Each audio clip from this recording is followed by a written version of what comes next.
Eo amin'ny lafiny vaovao manasongadina ny sehatra ara-pitaterana kosa fitaterana anabakabaka dia natao omaly ny fivoriana fidianana izay hitarika ny komity misana seranam-piaramanidina eto amin'ny ranomasimbe Andianina ka voafidy tao anatiny izany moa ny tale général ny ADEMA ny général de division aérienne Andriamiafy Herson. Taty-baovao avy hatrany. Voafidy hitarika ny komity misana ny seranam-piaramanidina eto amin'ny ranomasimbe Indianina ny général de division aérienne Andriamiafy Herson tale général ny ADEMA. Nandritra ny fivoriana izay nitaterahindreo fivondronam-ben'ireo firenena amin'ny teny frantsay mitana seranam-piaramanidina mpikambana ao anivony Alpha ACI izay nitaterahana omaly tetsy amin'ny biraony ADEMA iny vato no nanataterahana zany.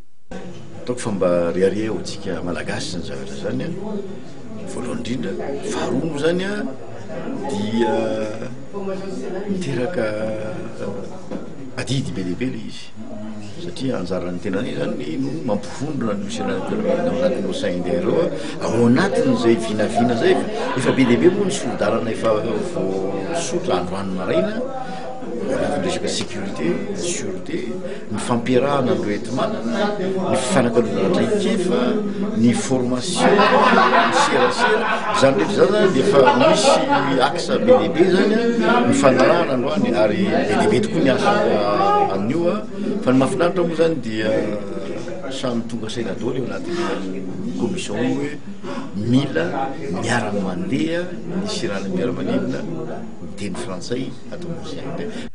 Zava-dehibe tokoa no niresahandreo mpandray anjara nandritra ity fivoriana ity. Ny tsara fantatra angamba dia hoe misy fivoriana zany natao teto Ivato androany maraina miompana indrindra zany amin'ny famoronana commission manokana zany ao anatin'ny Alpha. Ina moa ny Alpha? Ny Alpha dia hoe aéroport de langue française associé à l'ACI zany hoe fikambanan'ireo seranam-piaramanidina amin'ny teny frantsay zany.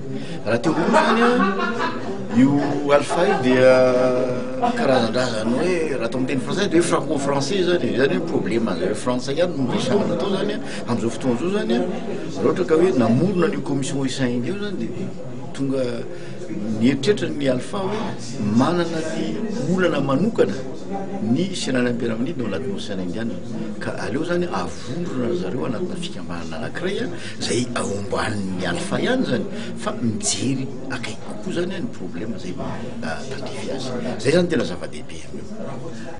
Ankoatran'i Madagasikara dia nandray anjara tamin'izao fivoriana zao ny nosy La Réunion, Mayotte, Anjouan ary Moroni. Nanakatona ty fivoriana ity kosa ny fanaovatry ny mpiara-miasa eo amin'ny ADEMA sy ny seranam-piaramanidina La Réunion Roland Garros.